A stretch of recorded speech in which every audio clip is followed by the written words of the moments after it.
ಎಲ್ಲರಿಗೂ ನಮಸ್ಕಾರ. Study group YouTube ಚಾನಲ್ಗೆ ಎಲ್ರಿಗೂ ಸ್ವಾಗತ. ನೀವು ಆಲ್ರೆಡಿ ಟೈಟಲ್ನಲ್ಲಿ ನೋಡ್ತಿರೋ ಹಾಗೆ ಇವತ್ತಿನ ವಿಡಿಯೋದಲ್ಲಿ ನಾವು PYQsನ ಸಾಲ್ವ್ ಮಾಡ್ತಾ ಇದ್ದೀವಿ. VAO ರಿಕ್ರೂಟ್ಮೆಂಟಿಗೆ ಯಾವುದೆಲ್ಲ ಕ್ವೆಶ್ಚನ್ ಪೇಪರ್ಸ್ ನಮಗೆ ಸಿಕ್ಕಿದೆ ಆ ಕ್ವೆಶ್ಚನ್ ಪೇಪರ್ಸ್ನ ಸಾಲ್ವ್ ಮಾಡೋ ಮೂಲಕ ನಿಮಗೆ VAOಗೆ ಹೇಗೆ ಅಪ್ರೋಚ್ ಮಾಡಬೇಕನ್ನೋ ಒಂದು ಐಡಿಯಾನ ಕಲ್ಪಿಸ್ಕೊಳ್ಳೋವಂಥ ಪ್ರಯತ್ನ. ಒಂದು ಗೌರ್ಮೆಂಟ್ ಎಕ್ಸಾಮ್ ಬರಿಬೇಕಂದ್ರೆ PYQ ಅನಾಲಿಸಿಸ್ ಮಾಡೋದು ತುಂಬ ಇಂಪಾರ್ಟೆಂಟ್ ಆಗುತ್ತೆ. ಹಾಗೆಯೇ VAOಗೆ ನೀವು PYQನ ಅನಾಲಿಸಿಸ್ ಮಾಡಿದ್ರೆ ಯಾವ ರೀಜನಿಗೆ ಯಾವ ಸೆಕ್ಷನಿಂದ ಕ್ವೆಶನ್ಸ್ಗಳನ್ನ ತೊಗೊಂಡಿದ್ದಾರೆ, ಎಷ್ಟು ಪರ್ಸೆಂಟೇಜು ಆ ಕ್ವೆಶನ್ಸ್ಗೆ ನಾವು ಇಂಪಾರ್ಟೆನ್ಸ್ ಕೊಡಬೇಕು ಅನ್ನೋದನ್ನು ನಾವು ಈ ಮೂಲಕ ತಿಳ್ಕೊಬೋದು. PYQs ಅನಾಲಿಸಿಸ್ ಮಾಡುವಾಗ ನಿಮಗೆ ಯಾವ್ಯಾವ ಸಬ್ಜೆಕ್ಟ್ಸ್ಗೆ ಎಷ್ಟೆಷ್ಟು ಮಾರ್ಕ್ಸ್ ಇದೆ ಅನ್ನೋದ್ರ ಮೂಲಕ, ಹಾಗೆ ಯಾವ್ಯಾವ ಕ್ಷೇತ್ರದಲ್ಲಿ ಯಾವ್ಯಾವ ಕ್ವೆಶನ್ಸ್ಗಳನ್ನ ತೊಗೊಂಡಿರ್ತಾರೆ, ಯಾವುದಕ್ಕೆ ನಾವು ಇಂಪಾರ್ಟೆನ್ಸ್ ಕೊಡಬೇಕು ಅನ್ನೋದನ್ನು ನಾವು ತಿಳ್ಕೊಬೋದು. ಹಾಗಾಗಿ ಎಲ್ಲರೂ ಕೂಡ PYQsನ ವರ್ಕೌಟ್ ಮಾಡೋದು ತುಂಬ ಮುಖ್ಯವಾಗಿರುತ್ತೆ. ಹೀಗೆ ನಾವು ಇವತ್ತಿನ ಸೆಷನ್ನ ಸ್ಟಾರ್ಟ್ ಮಾಡೋಣ. ನಾನು ತೊಗೊಂಡಿರೋದು VAO ಪೇಪರ್ 2024. ಇದು C1 ಸೀರೀಸ್ ವರ್ಷನ್ ಇರೋದು, C1 ಕೋಡ್ ಇದೆ. ಈ ಪೇಪರ್ನ ನಾವಿವತ್ತು ಸಾಲ್ವ್ ಮಾಡ್ತಾ ನಾವು ಯಾವುದೆಲ್ಲ ಕ್ವೆಶನ್ಸ್ನ ಇಂಪಾರ್ಟೆನ್ಸ್ ಕೊಟ್ಟು ಓದಬೇಕು ಅನ್ನೋದನ್ನು ತಿಳ್ಕೊಳ್ಳೋಣ. ಸೊ ಕ್ವೆಶನ್ಸ್ಗಳನ್ನ ನೋಡೋದಾದರೆ ಎರಡೂ ಲ್ಯಾಂಗ್ವೇಜಲ್ಲಿ ಕ್ವೆಶನ್ಸ್ಗಳಿರುತ್ತೆ. ಕನ್ನಡದಲ್ಲೂ ಇರುತ್ತೆ, ಹಾಗೆ ನಿಮಗೆ ಅದೇ ಕ್ವೆಶನ್ಸು ಇಂಗ್ಲೀಷಲ್ಲಿ ಕೂಡ ಇರುತ್ತೆ. ಸೊ ನಿಮಗೆ ಯಾವುದು ಕಂಫರ್ಟಬಲ್ ಇರುತ್ತೋ ಅಲ್ಲಿ ನೀವು ಅಟೆಂಡ್ನ ಮಾಡ್ಬೋದು ಕ್ವೆಶನ್ಸು. ಸೊ ಡೈರೆಕ್ಟ್ಲಿ ಕ್ವೆಶನ್ಸ್ಗಳನ್ನ ನೋಡೋದಾದರೆ ಈ C1 ಸೀರೀಸ್ನಲ್ಲಿ ನಮಗೆ ಮೊದಲನೇ ಕ್ವೆಶನು ಹಿಸ್ಟ್ರಿಯಿಂದ ಬಂದಿರುತ್ತೆ. ಸೊ ಇಲ್ಲಿ ನಮಗೆ ಕೇಳ್ತಾ ಇದ್ದಾರೆ, ಕೆಳಗಿನ ಯಾವ ಸ್ಥಳಗಳು ಡಚ್ಚರ ವ್ಯಾಪಾರ ಕೇಂದ್ರಗಳಾಗಿದ್ದವು ಅಂತ ಕೇಳಿದ್ದಾರೆ. ಸೊ ಇಲ್ಲಿ 4 ಆಪ್ಷನ್ಸ್ನ ಕೊಟ್ಟಿದ್ದಾರೆ. ಈ 4 ಆಪ್ಷನ್ಸ್ನ ನೀವು ಕ್ಲೀನಾಗಿ ಅಬ್ಸರ್ವ್ ಮಾಡಬೇಕು. ಕ್ವೆಶನ್ಸಲ್ಲಿ ಮೊದಲನೇ ಆಪ್ಷನ್ನಲ್ಲಿ ನಿಮಗೆ ಗೊತ್ತಿರೋ ಒಂದು ಪದ ಸಿಕ್ತು ಅಂತ ಬ್ಲೈಂಡಾಗಿ ಟಿಕ್ ಹಾಕಬೇಡಿ. ಕನ್ಫ್ಯೂಷನ್ ಮಾಡಲಿಕ್ಕೆ ಅಂತಲೇ ಆಪ್ಷನ್ಸ್ಗಳನ್ನ ಮಿಕ್ಸ್ ಮಾಡಿರ್ತಾರೆ. ಹಾಗಾಗಿ ಎಲ್ಲರೂ ಕೂಡ ಆಪ್ಷನ್ಸ್ನ ಪೂರ್ತಿಯಾಗಿ ಓದಿ ಅದಾದ ನಂತರ ನಿಮ್ಮ ಆನ್ಸರ್ಸ್ನ ಸೆಲೆಕ್ಟ್ ಮಾಡಬೇಕು. ಸೊ ಇಲ್ಲಿ ಮೊದಲನೇ ಆಪ್ಷನ್ ಕೊಟ್ಟಿದ್ದಾರೆ ಮಚಲಿಪಟ್ಟಣಂ, ದಿಯು, ದಮನ್ ಆ್ಯಂಡ್ ಸೂರತ್ ಅಂತ. ಸೊ ಇಲ್ಲಿ ಮಚಲಿಪಟ್ಟಣಂ ಅಂತ ನೋಡ್ಬಿಟ್ಟು ಡಚ್ ಅವ್ರು ಅಲ್ಲೇ ಇದ್ದಿದ್ದಪ್ಪ ಅಂತೇಳಿ ಟಿಕ್ ಹಾಕಬಾರ್ದು. ಯಾಕಂದರೆ ನೆಕ್ಸ್ಟ್ ಕೊಟ್ಟಿದ್ದಾರೆ ಇಲ್ಲಿ ದಿಯು ಮತ್ತು ದಮನ್, ಇವೆರಡೂ ಕೂಡ ಡಚ್ ಅವರ ವ್ಯಾಪಾರ ಕೇಂದ್ರಗಳಾಗಿರಲಿಲ್ಲ, ಬದಲಾಗಿ ಇದು ಪೋರ್ಚುಗೀಸರ ವ್ಯಾಪಾರ ಕೇಂದ್ರಗಳಾಗಿತ್ತು. ಇನ್ನು ಸೂರತ್ ಕೂಡ ಇವರಿಗೆ ವ್ಯಾಪಾರ ಕೇಂದ್ರ ಆಗಿತ್ತು, ಆದರೆ ದಿಯು ಮತ್ತು ದಮನ್ ಇಲ್ಲಿ ಆಗಿರಲಿಲ್ಲ. ಸೊ ಈ ಆಪ್ಷನ್ ಕರೆಕ್ಟ್ ಇರಲ್ಲ. ಇನ್ನು ಸೆಕೆಂಡ್ ಆಪ್ಷನ್ನ ನೋಡಿದ್ರೆ ಸೂರತ್ ಹೌದು, ಆಗ್ರಾ ಇತ್ತಾ ಇಲ್ಲ, ಯಾಕಂತ ಹೇಳಿದ್ರೆ ಇದು ನಮ್ಮ ಇಂಟೀರಿಯರಲ್ಲಿ ಇದ್ದಿದ್ದು ರಾಜಂದ್ರು ಮತ್ತು ಅಲ್ಲಿನ ವ್ಯಾಪಾರಿಗಳು ಯೂಸ್ ಮಾಡ್ತಿದ್ದು. ಸೊ ಆಗ್ರಾ ಮತ್ತು ಅಹಮದಾಬಾದ್ ಇದು ಒಳನಾಡಿನ ವ್ಯಾಪಾರ ನಗರಗಳಾಗಿರುತ್ತೆ. ಹಾಗೆ ಇನ್ನು ಬಾಂಬೆ ನೋಡೋದಾದ್ರೆ ಇದು ಬ್ರಿಟಿಷ್ ಅವ್ರದ್ದು ಮೇನ್ ಕೇಂದ್ರ ಆಗಿರುತ್ತೆ. ಸೊ ಇದು ಆಗಲ್ಲ. ಸೊ ಸೂರತ್ ಒಂದೇ ಕರೆಕ್ಟ್ ಇರೋದ್ರಿಂದ ಇದು ಆಪ್ಷನ್ ತಪ್ಪಾಗಿರುತ್ತೆ. ಇನ್ನು ಮೂರನೇ ಆಪ್ಷನ್ ಪುಲಿಕ್ಯಾಟ್ ಹೌದು, ಡಚ್ ಅವ್ರದ್ದು. ಪಾಂಡಿಚೇರಿ ಇಲ್ಲ, ಇದು ಯಾರ್ದಾಗಿರುತ್ತೆ, ಫ್ರೆಂಚ್ ಅವ್ರದ್ದಾಗಿರುತ್ತೆ. ಇನ್ನು ಚಂದ್ರನಾಗೋರ್ ಮಾಹೆ ಅಂತ ಇದೆ, ಈ ಎರಡೂ ಕೂಡ ಫ್ರೆಂಚ್ ಅವ್ರದ್ದೇ ಆಗಿರುತ್ತೆ. ಸೊ ಇದು ಕೂಡ ಆಪ್ಷನ್ ಏನಾಗಿರುತ್ತೆ, ತಪ್ಪಾಗಿರುತ್ತೆ. ಇನ್ನು ಉಳಿದಿರೋ 4ನೇ ಆಪ್ಷನ್ ನೋಡೋದಾದರೆ ಪುಲಿಕ್ಯಾಟ್, ಸೂರತ್, ಮಚಲಿಪಟ್ಟಣಂ ಹಾಗೂ ನಾಗಪಟ್ಟಣಂ, ಈ 4 ಕೇಂದ್ರಗಳು ಡಚ್ ಅವರ ವ್ಯಾಪಾರ ಕೇಂದ್ರಗಳಾಗಿರುತ್ತೆ. ಅದರಲ್ಲೂ ಇವರು ಪುಲಿಕಟ್ಟಲ್ಲಿ ಇವರೇ ಹೆಡ್ ಕ್ವಾರ್ಟರ್ಸ್ನ ಇಟ್ಕೊಂಡಿರ್ತಾರೆ. ಇನ್ನು 3 ಸೂರತ್ ಹಾಗೂ ಮಚಲಿಪಟ್ಟಣಂ, ನಾಗಪಟ್ಟಣನಲ್ಲಿ ಇವರು ವ್ಯಾಪಾರಗಳನ್ನು ನಡೆಸ್ತಾ ಇರ್ತಾರೆ. ಸೊ ಇಲ್ಲಿ ಕರೆಕ್ಟ್ ಆಪ್ಷನ್ ಯಾವುದಪ್ಪ ಅಂತ ಹೇಳಿದ್ರೆ 4th ಆಪ್ಷನ್ನು ಕರೆಕ್ಟ್ ಇರುತ್ತೆ. ಇನ್ನು ನೆಕ್ಸ್ಟ್ ಸೆಕೆಂಡ್ ಕ್ವೆಶ್ಚನ್ನ ನೋಡೋದಾದರೆ ಕಸ್ತೂರಿರಂಗನ್ ಸಮಿತಿ ಸಂಬಂಧಿಸಿದಂತೆ ಈ ಕೆಳಗಿನ ಯಾವ ಹೇಳಿಕೆ ಅಥವಾ ಹೇಳಿಕೆಗಳು ಸರಿಯಾಗಿದೆ ಅಥವಾ ಸರಿಯಾಗಿವೆ ಅಂತ ಕೇಳಿದ್ದಾರೆ. ಇಲ್ಲಿ 3 ಸ್ಟೇಟ್ಮೆಂಟ್ಸ್ಗಳನ್ನ ಕೊಟ್ಟಿರ್ತಾರೆ. ಈ 3 ಸ್ಟೇಟ್ಮೆಂಟ್ ಕರೆಕ್ಟ್ ಇದೆಯಾ ಇಲ್ವಾ ಅಂತ ಅವ್ರು ಕೇಳ್ತಿದ್ದಾರೆ. ಸೊ 3 ಸ್ಟೇಟ್ಮೆಂಟ್ನ ಅನಲೈಸ್ ಮಾಡಿ ಫಸ್ಟು, ಅದಾದ ನಂತರ ಆಪ್ಷನ್ನ ಚೂಸ್ ಮಾಡಬೇಕು. ಮೊದಲನೇ ಸ್ಟೇಟ್ಮೆಂಟ್ ಹೇಳ್ತಿದೆ, ಈ ಸಮಿತಿಯನ್ನು 2022ರಲ್ಲಿ ರಚಿಸಲಾಯಿತು ಅಂತ. ಇದು ಕರೆಕ್ಟಾ? ಇಲ್ಲ. ಆ್ಯಕ್ಚುಲಿ ಈ ಕಸ್ತೂರಿರಂಗನ್ ಸಮಿತಿನ ಮಾಡಿದ್ದವರು 2013ನೇ ಇಸ್ವಿಯಲ್ಲಿ. 2022 ಅನ್ನೋದು ಇಲ್ಲಿ ತಪ್ಪಾಗಿರುತ್ತೆ. ಸೊ ಮೊದಲನೇ ಸ್ಟೇಟ್ಮೆಂಟ್ ಇದು ರಾಂಗ್ ಆಗಿರುತ್ತೆ. 2013ರಲ್ಲಿ ಈ ಸಮಿತಿ ಏನಕ್ಕೆ ರಚನೆ ಆಯ್ತಪ್ಪ ಅಂತ ಹೇಳಿದ್ರೆ ಗಾಡ್ಗಿಲ್ ವರದಿಯ ಶಿಫಾರಸುಗಳನ್ನು ಪರಿಶೀಲನೆ ಮಾಡೋದಕ್ಕೆ, ಹಾಗೆ ಪಶ್ಚಿಮ ಘಟ್ಟಗಳ ESA ಅಂದರೆ ಎಕನಾಮಿಕಲಿ ಸೆನ್ಸಿಟಿವ್ ಏರಿಯಾಗಳು ಏನೇನಿದೆ ಈ ಪ್ರದೇಶಗಳನ್ನು ಗುರುತಿಸಿ ಈ ಸಮಿತಿ ಗುರುತಿಸೋಕ್ಕೋಸ್ಕರನೇ ಈ ಸಮಿತಿಯನ್ನು ರಚನೆ ಮಾಡಿದ್ದು. ಅದಾಗಿದ್ದು 2013ನೇ ಇಸ್ವಿಯಲ್ಲಿ. ಸೊ ಇದು ಗಾಡ್ಗಿಲ್ ಕೊಟ್ಟಿದ್ದ ರಿಪೋರ್ಟ್. ಇದು ಒಂದು ಕಮಿಟಿ. ಈ ರಿಪೋರ್ಟ್ನ ವೆರಿಫೈ ಮಾಡೋದಕ್ಕೋಸ್ಕರ ಈ ಒಂದು ಸಮಿತಿಯನ್ನು ಫಾರ್ಮ್ ಮಾಡಿರ್ತಾರೆ. ಆಗಿದ್ದು 2013. ಸೊ ಮೊದಲನೇ ಸ್ಟೇಟ್ಮೆಂಟ್ ಇಲ್ಲಿ ತಪ್ಪಾಗಿರುತ್ತೆ. ಮತ್ತು ಸೆಕೆಂಡ್ ನೋಡೋದಾದರೆ ಈ ಸಮಿತಿಯನ್ನು ಪಶ್ಚಿಮ ಘಟ್ಟದಲ್ಲಿರುವ ಪ್ರಮುಖ ಪರಿಸರ ಸಂಬಂಧಿ ಪ್ರದೇಶಗಳ ಸ್ಥಿತಿಗಳನ್ನು ಅಧ್ಯಯನ ಮಾಡಲು ರಚಿಸಲಾಯಿತು. ಹೌದು, ಇದು ಕರೆಕ್ಟು. ಇದ್ರದ್ದು ಉದ್ದೇಶ ಆಗಿದ್ದಿದೆ ಸೆಕೆಂಡ್ ಏನಪ್ಪ ಅಂದರೆ ಗಡ್ಗಿಲ್ದು ವೆರಿಫಿಕೇಶನ್, ಗಡ್ಗಿಲ್ ರಿಪೋರ್ಟ್ ಅವ್ರದ್ದು ವೆರಿಫಿಕೇಷನಿಗೆ ಅಂತ ಮೊದಲನೇ ಕಾರಣ. ಎರಡನೇ ಕಾರಣ ಆಗಿದ್ದಿದೆ ಇದು ಪಶ್ಚಿಮ ಘಟ್ಟಗಳಲ್ಲಿ ಪ್ರಮುಖ ಪರಿಸರ ಸಂಬಂಧಿ ಪ್ರದೇಶಗಳ ಸ್ಥಿತಿಗಳನ್ನು ಅಧ್ಯಯನ ಮಾಡಲು ರಚಿಸಲಾಗಿತ್ತು. ಇದೆರಡೂ ರೀಸನ್ ಇದಕ್ಕೆ ಕಸ್ತೂರಿ ರಂಗನ್ ಕಮಿಟಿ ಮಾಡೋದಕ್ಕೆ ಕಾರಣ ಆಗಿತ್ತು. ಸೊ ಎರಡನೇ ಸ್ಟೇಟ್ಮೆಂಟ್ ಇಲ್ಲಿ ಕರೆಕ್ಟ್ ಆಗುತ್ತೆ. ಇನ್ನು ಮೂರನೇ ಸ್ಟೇಟ್ಮೆಂಟ್ ನೋಡೋದಾದರೆ ಕರ್ನಾಟಕ ಸರ್ಕಾರವು ಸೆಪ್ಟೆಂಬರ್ 2024ರಲ್ಲಿ ಕಸ್ತೂರಿ ರಂಗನ್ ಸಮಿತಿಯ ವರದಿ ಅಂಗೀಕರಿಸಿತು ಅಂತ ಹೇಳಿದೆ. ಇಲ್ಲ, 2024ನಲ್ಲಿ ಅಂಗೀಕರಿಸಬೇಕಾಗಿರುತ್ತೆ. ಆದರೆ ರೈತರು ಇದ್ರ ವಿರುದ್ಧ ಸ್ಟ್ರೈಕನ್ನು ಮಾಡೋದ್ರಿಂದ 2024ಕ್ಕೆ ಇವರು ರಿಪೋರ್ಟ್ನ ಕೊಡೋದಕ್ಕೆ ಆಗೋದಿಲ್ಲ. ಸೊ ಇದು ಸ್ಟೇಟ್ಮೆಂಟ್ ರಾಂಗ್ ಆಗಿರುತ್ತೆ. ಹಾಗಿದ್ರೆ ಕರೆಕ್ಟ್ ಆನ್ಸರ್ ಏನಪ್ಪ ಅಂದ್ರೆ ಬಿ ಮಾತ್ರ. ಸೊ ಇಲ್ಲಿ ಆಪ್ಷನ್ 3 ನೋಡಿದ್ರೆ ಕೇವಲ ಬಿ ಮಾತ್ರ ಸರಿಯಾಗಿದೆ ಅಂತ ಇದೆ. ಇದು ನಿಮಗೆ ಕರೆಕ್ಟ್ ಆಪ್ಷನ್ ಆಗಿರುತ್ತೆ ಈ ಸೆಕೆಂಡ್ ಕ್ವೆಶ್ಚನಿಗೆ. ಸೊ ಕ್ಲಿಯರ್ ಆಯ್ತಲ್ವಾ? ಈಗ ನೆಕ್ಸ್ಟ್ ಕ್ವೆಶ್ಚನ್ ನೋಡೋಣ. ಥರ್ಡ್ ಕ್ವೆಶ್ಚನ್ ಇದು ಕೂಡ ಹಿಸ್ಟ್ರಿಗೆ ಸಂಬಂಧಪಟ್ಟಂತೆ. ಆ್ಯಕ್ಚುಲಿ ಇಲ್ಲಿ ಸೆಕೆಂಡ್ ಕ್ವೆಶ್ಚನ್ ಏನಪ್ಪ ಇತ್ತು ಅಂದರೆ ಇದು 2024ರಲ್ಲಿ ಕಂಡಕ್ಟ್ ಮಾಡಿದ ಎಕ್ಸಾಮು. ಆವಾಗ ಇದು ಏನಪ್ಪ ಅಂದರೆ ಕರೆಂಟ್ ಅಫೇರ್ಸ್ನಲ್ಲಿ ಇದ್ದಿದ್ದಂಥ ಕ್ವೆಶ್ಚನು. ಸೊ ಇದು ಕರೆಂಟ್ ಅಫೇರ್ಸ್ಗೆ ಹೋಗುತ್ತೆ. ಇನ್ನು ಮೊದಲನೇ ಕ್ವೆಶ್ಚನು ಇದು ಹಿಸ್ಟ್ರಿಗೆ ಬರುತ್ತೆ, ಹಿಸ್ಟ್ರಿ ಕ್ವೆಶ್ಚನ್ ಆಗಿರುತ್ತೆ. ಹಾಗೆ ಮೂರನೇದು ಕೂಡ ಇವಾಗ ನಾವು ಹಿಸ್ಟ್ರಿ ಕ್ವೆಶ್ಚನನ್ನೇ ನೋಡ್ತಾ ಇದ್ದೀವಿ. ಸೊ ಮೂರನೇ ಕ್ವೆಶ್ಚನಿಗೆ ಬಂದರೆ ಹೊಂದಿಸಿ ಬರೆಯರಿನ ಕೊಟ್ಟಿರ್ತಾರೆ. ಅದರಲ್ಲಿ ಲೆಫ್ಟ್ ಸೈಡಲ್ಲಿ ನಿವೇಶನಗಳು ಮತ್ತು ರೈಟ್ ಸೈಡಲ್ಲಿ ಸಾಕ್ಷ್ಯಗಳನ್ನು ಕೊಟ್ಟಿರ್ತಾರೆ. ಇದನ್ನು ನಾವು ಮ್ಯಾಚ್ ಮಾಡಬೇಕು. ಸೊ ಏನಪ್ಪ ಮ್ಯಾಚ್ ದ ಫಾಲೋಯಿಂಗಲ್ಲಿ ಒಂದು ಟ್ರಿಕ್ಕು ನೀವು ಯೂಸ್ ಮಾಡ್ಬೋದು. ಏನಪ್ಪ ಅಂದರೆ ಈ 4 ಕ್ವೆಶ್ಚನ್ಸಲ್ಲಿ ನಿಮಗೆ ಯಾವುದಾದ್ರೂ ಅಟ್ಲೀಸ್ಟ್ ಎರಡು ನಿಮಗೆ ಮ್ಯಾಚ್ ದ ಫಾಲೋಯಿಂಗಲ್ಲಿ ಗೊತ್ತಿದೆ ಕರೆಕ್ಟ್ ಆನ್ಸರ್ ಅಂದರೆ ಇನ್ನು 2 ಹೇಗಾದರೂ ಸರಿ ಮಾಡ್ಬೋದು. ಸೊ ನಿಮಗೆ ಮ್ಯಾಚ್ ದ ಫಾಲೋಯಿಂಗ್ ಬಂದಾಗ ಸ್ವಲ್ಪ ಈಸಿ ಅಂತ ಅನಿಸುತ್ತೆ. ಟ್ರೈ ಮಾಡಿ ನೋಡಿ. ಯಾರೋ ಗೊತ್ತಿಲ್ಲ ಅಂತ ಸ್ಕಿಪ್ ಮಾಡಬೇಡಿ. ತುಂಬ ಕಾನ್ಫಿಡೆನ್ಸ್ ಇಲ್ಲವೇ ಇಲ್ಲಪ್ಪ ಅಂದರೆ ಹಾಕಕ್ಕೆ ಹೋಗ್ಬೇಡಿ. ಇಲ್ಲ ಇರ್ಬೋದೇನೋ ಅಂತ ಗೆಸ್ ಇದ್ದರೂ ನೀವು ಟ್ರೈ ಮಾಡ್ಬೋದು. ಸೊ ಮ್ಯಾಚ್ ದ ಫಾಲೋಯಿಂಗಲ್ಲಿ ನಿಮ್ಗೆ ಆಲ್ಮೋಸ್ಟ್ 75% ಅಷ್ಟು ನೀವು ಕೊಡೋ ಉತ್ತರ ಕರೆಕ್ಟಾಗೇ ಇರುತ್ತೆ. ಇನ್ನೂ ಒಂದು 25% ಅಷ್ಟು ನಿಮಗೆ ಮಿಸ್ ಆಗ್ಬೋದು. ಹಾಗಾಗಿ ಯೋಚನೆ ಮಾಡಿ ಎಕ್ಸಾಮ್ನಲ್ಲಿ ಕೊಡುವಾಗ. ಮೂರನೇ ಕ್ವೆಶ್ಚನಲ್ಲಿ ನೋಡುವಾಗ ಈಗ ಹರಪ್ಪ ಕೊಟ್ಟಿದ್ದಾರೆ. ಇಲ್ಲಿ ರೈಟ್ ಸೈಡ್ ಸಾಕ್ಷ್ಯಗಳಲ್ಲಿ ಯಾವುದು ಹರಪ್ಪಗೆ ಜೋಡಿಯಾಗುವಂಥ ಒಂದು ಸಾಕ್ಷ್ಯ ಇದೆ ಅಂತ ಕೇಳ್ತಾ ಇದ್ದಾರೆ. ಸೊ ನಮಗೆ ಗೊತ್ತು ಹರಪ್ಪದಲ್ಲಿ ಏನಿತ್ತಪ್ಪ ಅಂದರೆ ಅತಿಯಾದ ಹೆಚ್ಚು ಉಗ್ರಾಣಗಳು ಇದ್ವು ಅನ್ನೋದು ನಾವು ಹಿಸ್ಟ್ರಿಲಿ ಓದ್ತೀವಿ. ಹಾಗೆ ಮೊಹೆಂಜೊದಾರೋ ಅಂತ ಬಂದ ತಕ್ಷಣ ನಿಮಗೆ ಗೊತ್ತಾಗಬೇಕು ಅದು ನರ್ತಕಿಯ ವಿಗ್ರಹ, ಡ್ಯಾನ್ಸಿಂಗ್ ಗರ್ಲ್ ಅಂತ ಏನಿದೆ ಬ್ರಾನ್ಸ್ನ ಡ್ಯಾನ್ಸಿಂಗ್ ಗರ್ಲ್ ಕೊಟ್ಟಿದ್ದಾರಲ್ಲ ಆ ವಿಗ್ರಹ ಸಿಕ್ಕಿದೆ ನಮಗೆ ಮೊಹೆಂಜೊದಾರೋದಲ್ಲಿ. ಸೊ ಮೊದಲನೇದು, ಎರಡನೇದಾದರೆ ಮೊಹೆಂಜೊದಾರೋ ಅವರು 5ನೇ ಆಪ್ಷನ್ನ ಚೂಸ್ ಮಾಡ್ತಿದ್ದೀವಿ. ಸೊ ಇಲ್ಲಿ ಆಪ್ಷನ್ಗಳನ್ನ ನೋಡಿದ್ರೆ ನಿಮಗೆ 3ನೇ ಆಪ್ಷನ್ನಲ್ಲಿ ನಿಮಗೆ ಅದು ಮ್ಯಾಚ್ ಆಗ್ತಾ ಇದೆ. ಸೊ ನೋಡೋಣ, ಇನ್ನೂ 2 ಕ್ವೆಶ್ಚನ್ ಇದೆ. ಇನ್ನು ಕಾಲಿಬಂಗನ್ ಅಂತ ನೋಡಿದ್ರೆ ನಿಮಗೆ ಕಾಲಿಬಂಗನ್ ಅಂದರೆ ಬ್ಯಾಂಗಲ್ಸ್ ಅಂತ ನೆನಪಾಗಬೇಕು. ಸೊ ಇದರಲ್ಲಿ ನಮಗೆ ಯಜ್ಞಕುಂಡಗಳು ಸಿಕ್ಕಿರ್ತವೆ. ಸೊ ಕಾಲಿಬಂಗನು ಯಜ್ಞಕುಂಡಗಳು, ಹಾಗಾಗಿ ಮ್ಯಾಚ್ ಆಗ್ತಾ ಇದೆ. ಇನ್ನು ಲೋಥಲ್ ಅಂತೂ ನಿಮಗೆ ತುಂಬ ಪ್ರಸಿದ್ಧಿಯನ್ನು ಕೊಟ್ಟರು ಜಾಗ. ಏನಪ್ಪ ಅಂದರೆ ವಿಶ್ವದಲ್ಲೇ ಅಥವಾ ಜಗತ್ತಲ್ಲೇ ಮೊದಲನೇ ಡಾಕ್ಯಾರ್ಡ್ ಇದ್ದಿದ್ದು ಎಲ್ಲಿಯಪ್ಪ ಅಂದರೆ ಲೋಥಲಲ್ಲಿ. ಡಾಕ್ಯಾರ್ಡ್ ಅಂದರೆ ಹಡಗು ನಿಲ್ದಾಣ ಅಂತ. ಸೊ ಹಡಗು ಕಟ್ಟೆ ನಿಲ್ದಾಣಗಳು ಲೋಥಲ್ನಲ್ಲಿ ಫಸ್ಟು ನಾವು ಕಾಣ್ಬೋದಾಗಿತ್ತು. ಹಾಗಾಗಿ ನಿಮಗೆ ಯಾವ ಆಪ್ಷನ್ ಕರೆಕ್ಟ್ ಆಗ್ತಿದಪ್ಪ ಅಂದರೆ 3ನೇ ಆಪ್ಷನ್ ನಿಮಗೆ ಇಲ್ಲಿ ಕರೆಕ್ಟ್ ಆಗಿದೆ. ಸೊ ನೋಡಿ, 2 ಮ್ಯಾಚ್ ಮಾಡಿಕೊಂಡ್ರೆ ಸಾಕು ನಿಮಗೆ. ಇನ್ನೇ 2 ಮ್ಯಾಚ್ ಮಾಡೋದು ಈಸಿಯಾಗಿ ಸಿಕ್ಬಿಡುತ್ತೆ ಆನ್ಸರು. ಸೊ ಯಾರು ಕೂಡ ಮ್ಯಾಚ್ ದ ಫಾಲೋಯಿಂಗನ್ನು ಕ್ವೆಶ್ಚನ್ಸ್ಗಳಲ್ಲಿ ಸ್ಕಿಪ್ ಮಾಡಬೇಡಿ. ಇನ್ನು 4ನೇ ಕ್ವೆಶ್ಚನ್ಗೆ ಬರೋದಾದರೆ ಇದು ಪಾಲಿಟಿಯಿಂದ ತೆಗೆದಿರ್ತಾರೆ ಕ್ವೆಶ್ಚನು ಅಥವಾ ಸಂವಿಧಾನದಿಂದ. ಇಲ್ಲಿ ಸರಿಯಾದ ಸಂಯೋಜನೆಯನ್ನು ಗುರುತಿಸಿ ಅಂತ ಕೇಳಿದ್ದಾರೆ. ಸರಿಯಾದ ಸಂಯೋಜನೆಗಳು ಈಗ 14ನೇ ವಿಧಿ ಕೊಟ್ಟಿದ್ದಾರೆ. ಮೊದಲನೇದು 14ನೇ ವಿಧಿ ಏನಪ್ಪ ಹೇಳುತ್ತೆ? ಕಾನೂನಿನ ಮುಂದೆ ಸಮಾನತೆ ಹೇಳ್ತಾ. ಹೌದು, ಇದು ಕರೆಕ್ಟ್ ಆಗಿದೆ. ಕಾನೂನಿನ ಮುಂದೆ ಸಮಾನತೆ ಅಥವಾ all are equal before law ಅಂತ ಹೇಳ್ತಾರಲ್ಲ, ಸೊ ಇದು ಕರೆಕ್ಟ್ ಆಗಿದೆ ಅಂತ ಇಲ್ಲಿಗೆ ತಿಳ್ಕೊತಿದ್ದೀವಿ.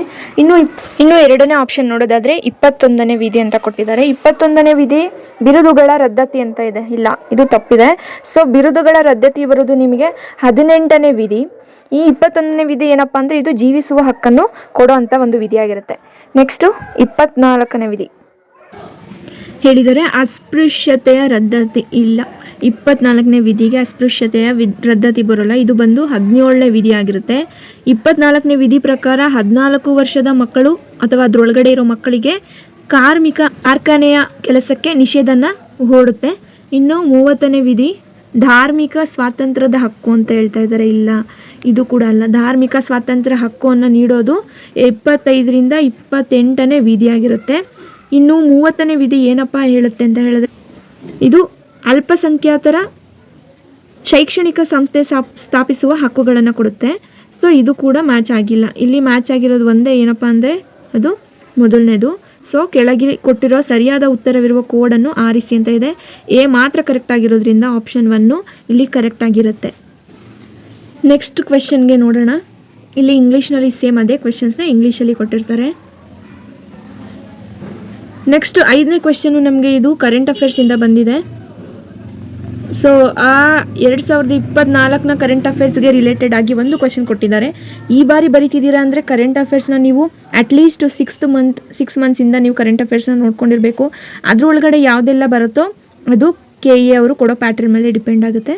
ಸೊ ಕರೆಂಟ್ ಅಫೇರ್ಸು ಕೂಡ ತುಂಬ ಮುಖ್ಯ ಆಗುತ್ತೆ. ಸೊ ಇದನ್ನೆಲ್ಲ ಜಸ್ಟ್ ನೋಡ್ಕೊಳ್ಳಿ ಕರೆಂಟ್ ಅಫೇರ್ಸು. ಆದರೆ ಗೊತ್ತಿರಲಿ ಕರೆಂಟ್ ಅಫೇರ್ಸಲ್ಲಿ ಎಷ್ಟು ಇಂಪಾರ್ಟೆನ್ಸ್ ಇದೆ ಆ ಪೇಪರ್ನಲ್ಲಿ, ಹಾಗೆ ಎಷ್ಟು ಕ್ವೆಶನ್ಸ್ಗಳು ಬಂದಿದ್ದಾವೆ ಅಂತ.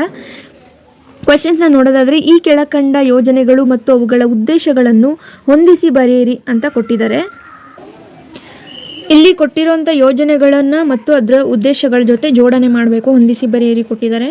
ಪ್ರಧಾನಮಂತ್ರಿ ಶ್ರಮಯೋಗಿ ಮಾನಧನ ಯೋಜನಾ ಇದು ನಮಗೆ ಕೊಟ್ಟಿದ್ದು ಯಾವ ಉದ್ದೇಶಕ್ಕಾಗಿಯಪ್ಪ ಅಂದರೆ 4 ಅಂದರೆ ಬಡ ಕುಟುಂಬದವರಿಗೆ ವೃದ್ಧಾಪ್ಯ, ಸಾವು ಮತ್ತು ಹೆರಿಗೆ ಸಂದರ್ಭದಲ್ಲಿ ಸಾಮಾಜಿಕ ಸೌಲಭ್ಯಗಳನ್ನು ಒದಗಿಸಿಕೊಡಬೇಕು ಅನ್ನೋದಕ್ಕೆ ಇವರು ಶ್ರಮಯೋಗಿ ಮಾನಧನ ಯೋಜನಾನ ಇವರು ಮಾಡಿರ್ತಾರೆ. ಇನ್ನು ಸೆಕೆಂಡ್ ಪ್ರಧಾನಮಂತ್ರಿ ಜೀವನ್ ಜ್ಯೋತಿ ಬಿಮಾ ಯೋಜನೆ. ಇಲ್ಲಿ ನಿಮಗೆ ಜೀವನ್ ಜ್ಯೋತಿ ಬಿಮಾ ಇದರಲ್ಲೇ ನೀವು ಗೊತ್ತಾಗ್ಬಿಡಬೇಕು. ಇದು ಯಾವುದೇ ಕಾರಣದಿಂದ ಸಾವು ಸಂಭವಿಸಿದರೆ 1 ವರ್ಷದ ಜೀವ ವಿಮಾ ಸೌಲಭ್ಯ ಸುರಕ್ಷತೆಯನ್ನು ಇವರು ಕೊಡ್ತಿರ್ತಾರೆ. ಇನ್ನು ರಾಷ್ಟ್ರೀಯ ಸಾಮಾಜಿಕ ನೆರವು ಯೋಜನೆ. ಇದು ಅಪಘಾತದಿಂದ ಸಾವು ಅಥವಾ ಅಂಗವೈಕಲ್ಯತೆಗೆ ಉಂಟಾದರೆ 1 ವರ್ಷದ ಅಪಘಾತ ವಿಮಾ ಯೋಜನೆ ಸೌಲಭ್ಯಗಳನ್ನು ಕಲ್ಪಿಸಿಕೊಡ್ತಾರೆ. ಪ್ರಧಾನ ಮಂತ್ರಿ ಸುರಕ್ಷಾ ಬಿಮಾ ಯೋಜನೆ ಇದು ಇನ್ನು ಉಳಿದಿರೋದು ಅಸಂಘಟಿತ ವಲಯದ ಕಾರ್ಮಿಕರಿಗೆ ಪಿಂಚಣಿ ಯೋಜನೆಯನ್ನು ಇವರು ಕಲ್ಪಿಸಿಕೊಟ್ಟಿರ್ತಾರೆ. ಸೊ ಇಲ್ಲಿ ಆಪ್ಷನ್ನ ನೋಡೋದಾದರೆ ಎಗೆ 4 ಇರುತ್ತೆ. ಸೊ 4 ಇರೋದು ಯಾವುದಪ್ಪ ಅಂದರೆ ಇಲ್ಲಿ ಸೆಕೆಂಡ್ ಆಪ್ಷನ್ ಇದೆ. ಇನ್ನು ಬಿಗೆ 1, ಸಿಗೆ 3 ಆ್ಯಂಡ್ ಡಿಗೆ 2. ಸೊ ಸೆಕೆಂಡ್ ಆಪ್ಷನ್ ಇಲ್ಲಿ ಕರೆಕ್ಟ್ ಆನ್ಸರ್ ಆಗಿರುತ್ತೆ. ಕರೆಂಟ್ ಅಫೇರ್ಸ್ನಲ್ಲಿ ನೀವು ನೋಡಬೇಕಾಗಿರೋದು ಹೀಗೆ ಯೋಜನೆಗಳು ಮತ್ತು ಕೆಲವೊಂದು ಪ್ರಧಾನಮಂತ್ರಿ ಲಾಂಚ್ ಮಾಡಿರೋಂಥ ಕೆಲವೊಂದು ಪ್ರೋಗ್ರಾಮ್ಸ್ಗಳ ಬಗ್ಗೆ ನೋಡ್ಕೊಂಡಿರಿ. ಇದ್ರ ಬಗ್ಗೆ ಕೂಡ ಕ್ವೆಶನ್ಸ್ಗಳು ಇಲ್ಲಿ ಬರ್ತಾ ಹೋಗುತ್ತೆ. ಸೊ ನೆಕ್ಸ್ಟು 6th ಕ್ವೆಶನ್ನ ನೋಡೋದಾದರೆ 6th ಕ್ವೆಶನ್ ನಿಮಗೆ ಹಿಸ್ಟ್ರಿಯಿಂದ ತೆಗೆದಿರ್ತಾರೆ, ಕರ್ನಾಟಕ ಹಿಸ್ಟ್ರಿಯಿಂದ. ಸೊ ಮಗಧವನ್ನು ಆಳಿದ ರಾಜವಂಶದ ಸರಿಯಾದ ಕಾಲಾನುಕ್ರಮಣಿಕೆಯಲ್ಲಿ ಗುರುತಿಸಿ ಅಂತ ಕೊಟ್ಟಿರ್ತಾರೆ. ಇಲ್ಲಿ 4 ಆಪ್ಷನ್ನಲ್ಲಿ ಯಾವುದು ಕರೆಕ್ಟಾಗಿ ಜಾಯ್ನ್ ಆಗಿದೆ ಅದನ್ನು ನೀವು ನೋಡಬೇಕಾಗಿರುತ್ತೆ. ನಮಗೆ ಮಗಧವನ್ನು ಆಳಿದ ರಾಜವಂಶಗಳ ಕಾಲಕ್ರಮೇಣ ಗೊತ್ತಿರೋದ್ರಿಂದ ಯಾವುದಪ್ಪ ಫಸ್ಟ್ ಬರುತ್ತೆ? ಹರ್ಯಾಂಕ ಬರುತ್ತೆ. ಹರ್ಯಾಂಕದ ನಂತರ ನಮಗೆ ಶಿಶುನಾಗ ಬರ್ತಾರೆ. ಶಿಶುನಾಗನೂ ಆದಮೇಲೆ ಅತ್ಯಂತ ಸ್ಟ್ರಾಂಗ್ ಆಗಿ ಬರುವಂಥ ಒಂದು ರಾಜವಂಶ ಯಾವುದಪ್ಪ ಅಂದರೆ ನಂದರು. ನಂದ ಆದ ನಂತರ ಮೌರ್ಯ ಅವರು ಬರ್ತಾರೆ. ಇನ್ನು ಮೌರ್ಯ ಅವರು ತುಂಬ ಸ್ಟ್ರಾಂಗ್ ಇರ್ತಾರೆ, ನಂದಾಗಿಂತನೂ ಸ್ಟ್ರಾಂಗ್ ಇರ್ತಾರೆ. ಮೌರ್ಯರ ಕಾಲ ಮುಗಿದ ಮೇಲೆ ನಮಗೆ ಶುಂಗ ಬರ್ತಾರೆ. ಇದಾದ ನಂತರ ನಮಗೆ ಗ್ರೀಕು ಅವರೆಲ್ಲ ಬರ್ತಾರೆ, ಪಾರ್ಥಿಯನ್ಸ್ ಎಲ್ಲ ಬರ್ತಾರೆ. ಸೊ ಇಲ್ಲಿ ನಮಗೆ ಹರ್ಯಾಂಕ, ಶಿಶುನಾಗ, ನಂದ, ಮೌರ್ಯ, ಶುಂಗ ಈ ಆರ್ಡರ್ನಲ್ಲಿ ಯಾವುದಿದೆ ಅಂತ ನೋಡಬೇಕು. ಸೊ ಅದು 2ನೇ ಆಪ್ಷನ್ ಆಗಿರುತ್ತೆ. ಇದು ಡೈರೆಕ್ಟ್ ಕ್ವೆಶನ್ ನೋಡಿ ಈಸಿ ಆಗಿರುತ್ತೆ, ಅಟೆಂಡ್ ಮಾಡ್ಬೋದು. ಇನ್ನು ನಾವು 7ನೇ ಕ್ವೆಶನ್ ನೋಡಿದ್ರೆ ಇದು VA ಅಂದರೆ ಗ್ರಾಮಾಡಳಿತದ ಬಗ್ಗೆನೇ ಕೊಟ್ಟಿರೋದು. ಇದು ಪಾಲಿಟಿಗೂ ರಿಲೇಟ್ ಆಗುತ್ತೆ, ಹಾಗೆ ಜನರಲ್ ನಾಲೆಡ್ಜ್ಗೂ ರಿಲೇಟ್ ಆಗುತ್ತೆ. ಇಲ್ಲಿ ಸ್ವಲ್ಪ ಸೆನ್ಸ್ ಯೂಸ್ ಮಾಡಿದ್ರೆ ಎಲ್ಲ ಈಸಿ ಅನ್ಸೋದು ನೋಡಿ. ಗ್ರಾಮ ಪಂಚಾಯತ್ಗೆ ಸಂಬಂಧಿಸಿದಂತೆ ಈ ಕೆಳಗಿನ ಹೇಳಿಕೆಗಳನ್ನು ಪರಿಗಣಿಸಿ ಸರಿಯಾದ ಉತ್ತರವನ್ನು ಆಯ್ಕೆ ಮಾಡಿರಿ ಅಂತ ಕೊಟ್ಟಿದ್ದಾರೆ. ಮೊದಲನೇ ಆಪ್ಷನ್ ನೋಡಿ, ಒಂದು ಗ್ರಾಮ ಪಂಚಾಯಿತಿಯ ವ್ಯಾಪ್ತಿಗೆ ಒಂದು ಗ್ರಾಮ ಅಥವಾ ಹಲವು ಗ್ರಾಮಗಳು ಬರುತ್ತವೆ. ಹೌದಲ್ವಾ? ಒಂದು ಗ್ರಾಮ ಪಂಚಾಯಿತಿ ಆಗಬೇಕಂದ್ರೆ ಅಲ್ಲಿ ಒಂದು ಗ್ರಾಮ ಅಥವಾ ಬೇರೆ ಬೇರೆ ಗ್ರಾಮಗಳು ಸೇರಿ ಒಂದು ಪಂಚಾಯಿತಿಯನ್ನು ಫಾರ್ಮ್ ಮಾಡ್ತವೆ. ಸೊ ಇದು ಕರೆಕ್ಟು. ನೆಕ್ಸ್ಟು 2ನೇ ಆಪ್ಷನ್ ನೋಡೋದಾದರೆ ಗ್ರಾಮ ಪಂಚಾಯಿತಿಯ ಅಧ್ಯಕ್ಷರಿಗೆ ಹಣಕಾಸು ವ್ಯವಹಾರದ ಚೆಕ್ಕಿಗೆ ಸಹಿ ಮಾಡುವ ಅಧಿಕಾರವಿರುತ್ತದೆ. ಹೌದು, ಅಧ್ಯಕ್ಷರು ಅಂತ ಆದಮೇಲೆ ಅವರು ಹಣಕಾಸಿನ ಯಾವುದೇ ಚೆಕ್ಗಳು ಬಂದರೂ ಕೂಡ ಅದನ್ನು ವಹಿಸ್ಕೊಂಡು ಅವರು ಸೈನ್ ಮಾಡಬೇಕಾಗಿರುತ್ತೆ. ಇನ್ನು 3ನೇದು ಗ್ರಾಮಾಡಳಿತಾಧಿಕಾರಿ ಗ್ರಾಮ ಪಂಚಾಯಿತಿಯ ಅಧೀನದಲ್ಲಿ ಅಧ್ಯಕ್ಷರ ಆದೇಶದಂತೆ ಕಾರ್ಯನಿರ್ವಹಿಸಬೇಕು. ಇಲ್ಲ, ಇದು ತಪ್ಪು. ಯಾಕಂದರೆ ಇವರು ಗೌರ್ಮೆಂಟ್ ರಿಕ್ರೂಟೆಡ್ ಮತ್ತು ಅಧ್ಯಕ್ಷರ ಮಾತು ಒಂದೇ ಇವರಿಗೆ ಪರಿಗಣನೆಗೆ ತೊಗೊಬಾರ್ದು. ಇವರು ಗೌರ್ಮೆಂಟಿಂದ ಬರುವಂಥ ಆರ್ಡರ್ಸ್ಗಳನ್ನ ಫಾಲೋ ಮಾಡಬೇಕಿರುತ್ತೆ. ಗ್ರಾಮ ಪಂಚಾಯಿತಿಯ ಅಧ್ಯಕ್ಷರು ಮತ್ತು ಉಪಾಧ್ಯಕ್ಷರ ಆಯ್ಕೆಗೆ ಯಾವುದೇ ಮೀಸಲಾತಿ ಇರುವುದಿಲ್ಲ. ಇಲ್ಲ, ಮೀಸಲಾತಿಯನ್ನು ಕೊಟ್ಟಿರ್ತಾರೆ, ಹೆಣ್ಮಕ್ಳಿಗೂ ಕೊಟ್ಟಿರ್ತಾರೆ, ಹಾಗೆ SC/ST ಕ್ಯಾಟಗರಿಗೂ ಕೂಡ ಈ ಮೀಸಲಾತಿ ಇರುತ್ತೆ. ಅಧ್ಯಕ್ಷರು ಮತ್ತು ಉಪಾಧ್ಯಕ್ಷರಾಗಲಿ ಯಾವುದೇ ಪೋಸ್ಟಿಗಾಗಲಿ ಗ್ರಾಮ ಪಂಚಾಯಿತಿ ಲೆವೆಲಿಂದನೂ ಕೂಡ ರಿಸರ್ವೇಷನನ್ನು ಕೊಟ್ಟಿರ್ತಾರೆ. ಸೊ C ಮತ್ತು D ತಪ್ಪಾಗಿರುತ್ತೆ. ಇಲ್ಲಿ ಕರೆಕ್ಟ್ ಆಪ್ಷನ್ ಯಾವುದಪ್ಪ ಅಂದರೆ A ಮತ್ತು B ಅಂತ ಇದೆ. ಸೊ ಇದು ನಮಗೆ ಕರೆಕ್ಟ್ ಆಪ್ಷನ್ ಆಗಿರುತ್ತೆ. ನೆಕ್ಸ್ಟ್ ಕ್ವೆಶ್ಚನ್ಸ್ಗೆ ನಾವು ಹೋಗೋದಾದರೆ 8ನೇ ಕ್ವೆಶ್ಚನ್. ಇದು ನಿಮಗೆ ಸೈನ್ಸ್ ರಿಲೇಟೆಡ್ ಆಗಿರುತ್ತೆ. ಇದೆಲ್ಲ ಸ್ಕೂಲ್ ಲೆವೆಲಲ್ಲಿರುವಂಥ ಸೈನ್ಸ್ ಕ್ವೆಶ್ಚನ್ಸು. ಸ್ಪೆಷಲಿ ಇದು ಫಿಸಿಕ್ಸಿಂದ ಚೂಸ್ ಆಗಿರೋಂಥ ಕ್ವೆಶ್ಚನ್ನು. ಏನು ಕ್ವೆಶ್ಚನ್ ಇದೆ ನೋಡೋಣ. ಬಂದೂಕಿನಿಂದ ಗುಂಡನ್ನು ಹಾರಿಸಿದಾಗ ಬಂದೂಕು ಗುಂಡಿನ ಮೇಲೆ ಬಲವನ್ನು ಹಾಗೂ ಗುಂಡು ಬಂದೂಕಿನ ಮೇಲೆ ಬಲವನ್ನು ಬೀರುತ್ತದೆ. ಇದಕ್ಕೆ ಹೇಳಿಕೆಗಳನ್ನು ಕೊಟ್ಟಿರ್ತಾರೆ. 3 ಸ್ಟೇಟ್ಮೆಂಟ್ ಇದ್ದಾವೆ. ಈ 3 ಸ್ಟೇಟ್ಮೆಂಟ್ ಯಾವುದು ತಪ್ಪು ಯಾವುದು ಕರೆಕ್ಟ್ ಅಂತ ನಾವು ಹೇಳಬೇಕು.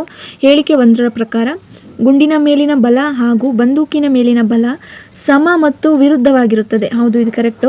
ನಮ್ಗೆ ಗೊತ್ತು ನ್ಯೂಟನ್ಸ್ನ 3rd ಲಾ ಪ್ರಕಾರ every action has equal and opposite reaction ಅಂತ. ಸೊ ಇವರು ನ್ಯೂಟನ್ನ 3rd ಲಾನಲ್ಲಿ ಇದು ಫಾಲೋ ಮಾಡ್ತಾ ಇದೆ. ಹೌದು, ಕರೆಕ್ಟ್ ಇದೆ. ಗುಂಡು ಮೊದಲು ಗನ್ನಿನಿಂದ ಪಿಸ್ತೂಲಿಂದ ಇದು ಶೂಟ್ ಮಾಡಿದ ತಕ್ಷಣ ಗುಂಡು ರೆಸ್ಟಲ್ಲಿರುತ್ತೆ. ಸೊ ಗುಂಡು ಕೊಟ್ಟಿದ್ದಂಥ ಆ್ಯಕ್ಷನಿಗೆ ರಿಯಾಕ್ಷನ್ ಆಗಿ ಈ ಬಂದೂಕಿನಿಂದ ಗುಂಡು ಆಚೆ ಬರ್ತಾ ಇದೆ. ಸೊ ಇದು ಕರೆಕ್ಟ್ ಇದೆ. ನೆಕ್ಸ್ಟು ಹೇಳಿಕೆ ಬಿ, ಗುಂಡು ಮತ್ತು ಬಂದೂಕಿನ ಒಟ್ಟು ಸಂವೇಗವು ಅಂದರೆ ಟೋಟಲ್ ಮೊಮೆಂಟಮ್ ಅಂದರೆ ಕನ್ಸರ್ವೇಷನ್ ಆಗಿದೆ ಅಂತ. ಹೌದು, ಇದು ಕೂಡ correct. According to Newton 2nd law momentum should be conserved ಅಂತ ಹೇಳ್ತಾರೆ. ಸೊ ಇಲ್ಲಿ ಗುಂಡು ಮತ್ತು ಬಂದೂಕಿನ ಒಟ್ಟು ಸಂವೇಗವು ಈ ಕಡೆ ಬಂದೂಕಿಂದನೂ ಕೆಲಸ ನಡೆದಿದೆ, ಹಾಗೆ ಬುಲೆಟಿಂದನೂ ಅಂದರೆ ಗುಂಡಿಂದನೂ ಕೆಲಸ ನಡೆದಿದೆ. ಸೊ ಎರಡರದ್ದು ಮೊಮೆಂಟಮ್ ಏನಾಗಿತ್ತಪ್ಪ ಅಂದರೆ 0 ಆಗಿದೆ. ಸೊ ಇಲ್ಲಿ 2nd ಸ್ಟೇಟ್ಮೆಂಟ್ ಕೂಡ ಇಲ್ಲಿ ಕರೆಕ್ಟ್ ಆಗಿರುತ್ತೆ. ಹೇಳಿಕೆ 3, ಗುಂಡು ಮತ್ತು ಬಂದೂಕಿನ ಒಟ್ಟು ಚಲನಾ ಶಕ್ತಿಯು ಅಂದರೆ ಕೈನೆಟಿಕ್ ಎನರ್ಜಿ ಕನ್ಸರ್ವ್ಡ್ ಆಗಿದೆ ಅಂತ ಹೇಳ್ತಾರೆ. ಇಲ್ಲ, ಇಲ್ಲಿ ಗುಂಡುಗೆ ಕೈನೆಟಿಕ್ ಎನರ್ಜಿ ಇರೋದಿಲ್ಲ, ಇದಕ್ಕೆ ಪೊಟೆನ್ಷಿಯಲ್ ಇರುತ್ತೆ. ಪೊಟೆನ್ಷಿಯಲ್ ಎನರ್ಜಿ ಇದ್ದು ಇನ್ನು ಬಂದೂಕಿಗೆ ಮಾತ್ರ ಕೈನೆಟಿಕ್ ಎನರ್ಜಿ ಇರುತ್ತೆ. ಆಲ್ರೆಡಿ ಬಂದೂಕಲ್ಲಿ ಮೋಷನು ಸ್ಟಾರ್ಟ್ ಆಗಿರುತ್ತೆ.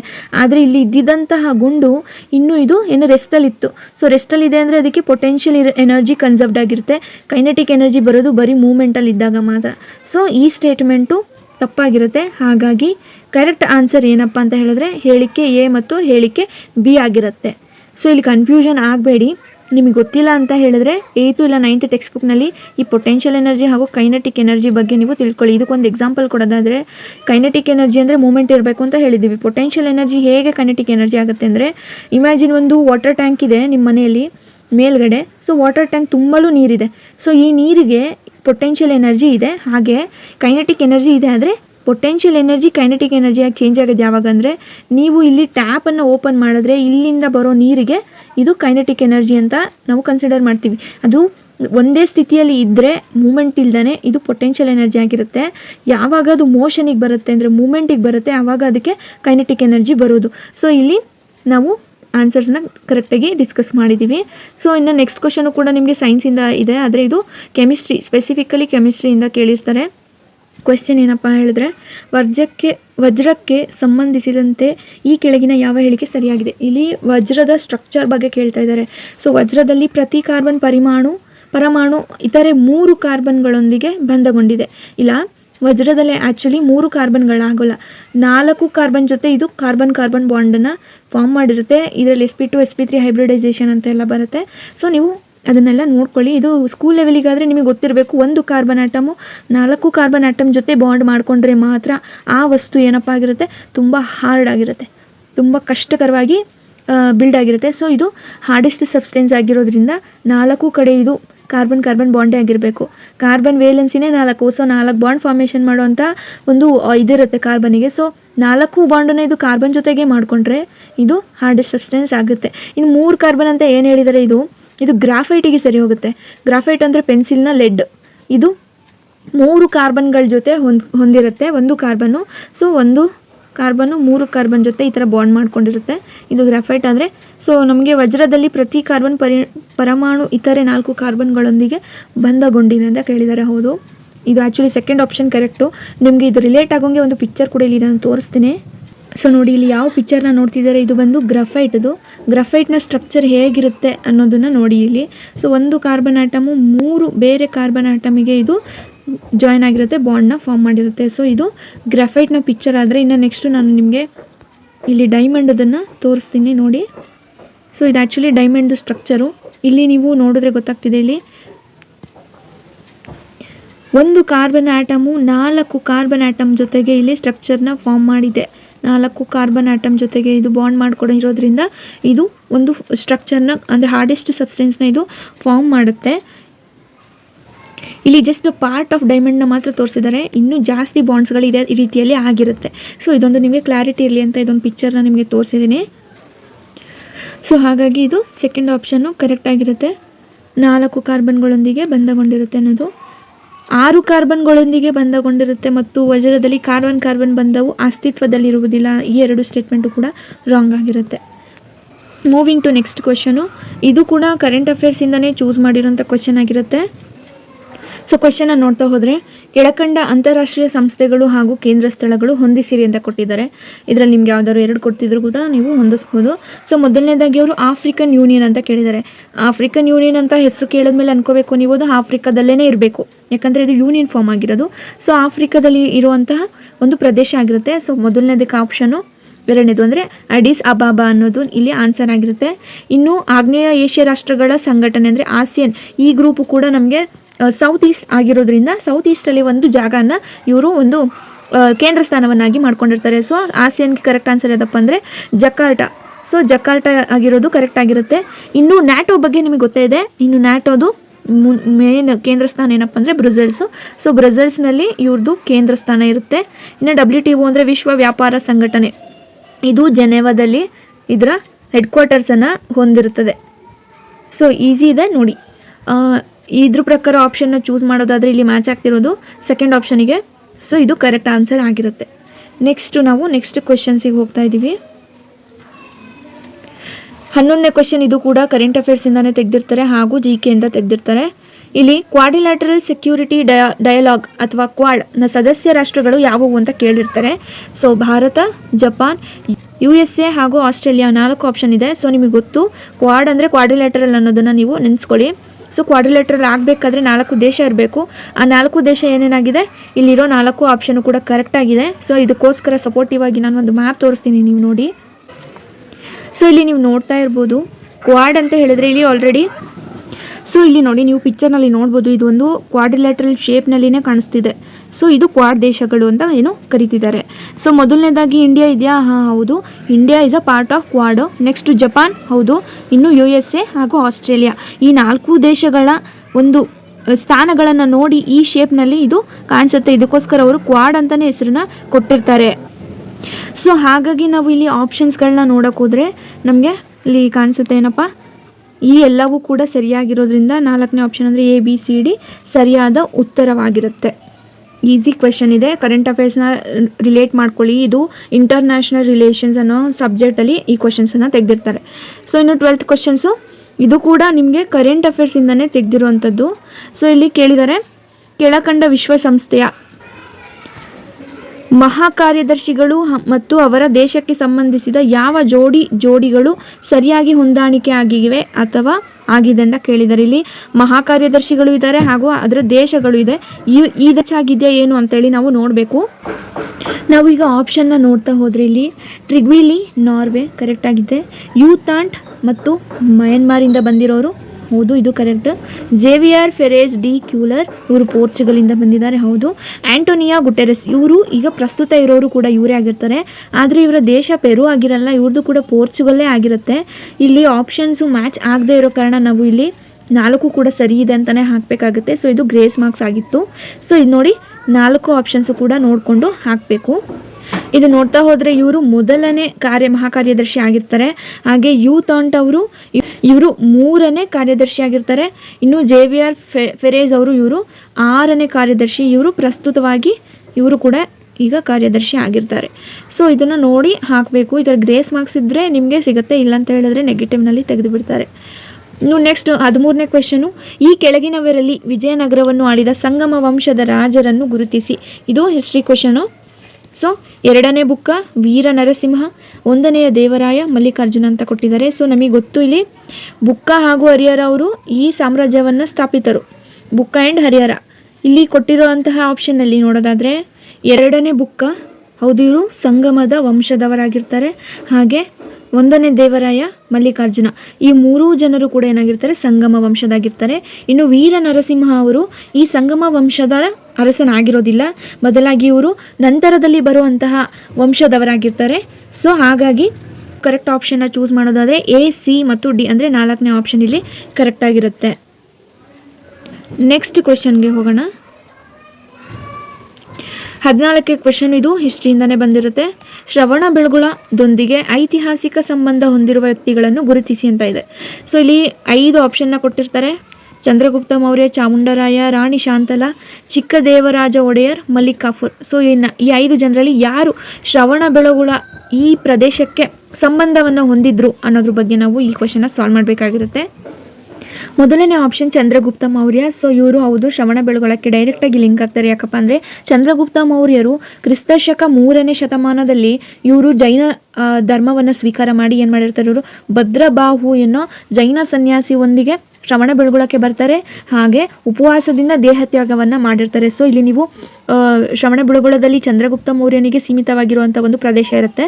ಸೊ ಇದು ಡೈರೆಕ್ಟಾಗಿ ಲಿಂಕ್ ಆಗಿರ್ತಾರೆ. ಇನ್ನು ಚಾಮುಂಡರಾಯ ಇವರು ಗಂಗ ವಂಶದಲ್ಲಿ ಮಂತ್ರಿಯಾಗಿ ಕೆಲಸವನ್ನು ಮಾಡ್ತಿರ್ತಾರೆ. ಇವರು ಶ್ರವಣಬೆಳಗೊಳದಲ್ಲಿರುವಂತಹ ಬಾಹುಬಲಿ ಗೊಮ್ಮಟೇಶ್ವರನ ಮೂರ್ತಿಯನ್ನು ನಿರ್ಮಿಸಿರ್ತಾರೆ.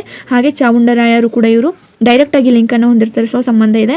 ಇನ್ನು ರಾಣಿ ಶಾಕುಂತಲ ಅನ್ನೋರು ಇವರು ಹೊಯ್ಸಳ ವಂಶದವರು ರಾಣಿಯಾಗಿರ್ತಾರೆ. ಸೊ ಇವರು ಇಲ್ಲಿ ಶ್ರವಣಬೆಳಗೊಳದಲ್ಲಿರುವಂತಹ ಜೈನರಿಗೆ ಇವರು ದೇಣಿಗೆಯನ್ನು ಕೊಟ್ಟಿರ್ತಾರೆ. ಹಾಗಾಗಿ ಇವ್ರಿಗೂ ಕೂಡ ಅದಕ್ಕೂ ಸಂಬಂಧ ಇದೆ. ಇನ್ನು ಚಿಕ್ಕದೇವರಾಜ ಒಡೆಯರ್ ಇವರು ಕೂಡ ಶ್ರವಣಬೆಳಗೊಳ ಮಹಾಮಸ್ತ ಭಾಗವಹಿಸಿದ್ದರು. ಸೊ ಇವರು ಕೂಡ ಇಲ್ಲಿ ಲಿಂಕ್ ಆಗ್ತಾರೆ. ಇನ್ನು ಮಲಿಕ್ ಕಾಫೂರ್ ಇಲ್ಲ, ಮಲಿಕ್ ಕಾಫೂರ್ ಬಂದು ಸೌತ್ ಇಂಡಿಯಾದಲ್ಲಿ ಇವನು ಲೂಟಿಯನ್ನು ಮಾಡ್ಕೊಂಡು ಹೋಗ್ತಾನೆ ಹೊರತು ಇಲ್ಲಿ ಯಾವುದೇ ಒಂದು ಸಂಬಂಧವನ್ನು ಹೊಂದಿರೋದಿಲ್ಲ. ಹಾಗಾಗಿ ಚಂದ್ರಗುಪ್ತ ಮೌರ್ಯ, ಚಾಮುಂಡರಾಯ, ರಾಣಿ ಶಾಕುಂತಲ, ಚಿಕ್ಕದೇವರಾಜ ಒಡೆಯರ್ ಈ 4 ಜನರು ಕೂಡ ಇಲ್ಲಿ ಲಿಂಕ್ ಆಗಿರ್ತಾರೆ. ಹಾಗೆ ಆಪ್ಷನ್ ಯಾವುದು, ಸೆಕೆಂಡ್ ಆಪ್ಷನ್ ಇಲ್ಲಿ ಕರೆಕ್ಟ್ ಆಗಿರುತ್ತೆ. ಈ ತಪ್ಪು ಉತ್ತರ. ಇನ್ನು 15ನೇ ಕ್ವೆಶನ್ ಕೂಡ ಇದು ಹಿಸ್ಟ್ರಿಯಿಂದ ಬಂದಿರುತ್ತೆ. ಫೆರಿಸ್ತಾನ ಪ್ರಕಾರ ಆದಿಲ್ ಶಾಹಿಗಳ ಕಾಲದಲ್ಲಿ ಬಿಜಾಪುರಕ್ಕೆ ನೀರಿನ ವ್ಯವಸ್ಥೆ ಕಲ್ಪಿಸಿದ ಸುಲ್ತಾನ ಯಾರು ಅಂತ ಕೇಳಿರ್ತಾರೆ. ಇದು correct option Ibrahim Adil Shah. So ಇವನು ಬಿಜಾಪುರದಲ್ಲಿರುವಂಥ ಪ್ರಸಿದ್ಧ ತಾಜ್ ಬಾವಡಿ ಮತ್ತು ನೀರಿನ ಕಾಲುವೆ ವ್ಯವಸ್ಥೆಯನ್ನು ಇವನು ನಿರ್ಮಿಸಿರ್ತಾನೆ.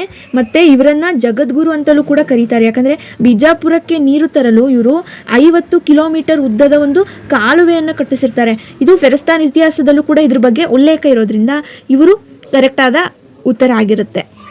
ಸೊ ಇನ್ನು 16 ಮತ್ತು 17 ಕ್ವೆಶನ್ಗಳು ಇದೆ. ನಾನು 2 ಕ್ವೆಶನ್ ಮತ್ತು ಮುಂದುವರೆದ ಅಂಥ ಕ್ವೆಶನ್ಸ್ಗಳನ್ನ ನಾನು ಭಾಗ 2 ಮಾಡಬೇಕು ಅಂತ ಇದ್ದೀನಿ. ಯಾಕಂದರೆ ವಿಡಿಯೋ ತುಂಬ ಲಾಂಗ್ ಆದರೆ ನಿಮಗೂ ಕೂಡ ಕುತ್ಕೊಂಡು ನೋಡೋಷ್ಟು ಇದಿರೋ ಇಂಟ್ರೆಸ್ಟ್ ಹೋಗ್ಬಿಡುತ್ತೆ. ಹಾಗಾಗಿ ನಾನು ಇದು ಭಾಗ 2 ಮಾಡ್ತಿದ್ದೀನಿ.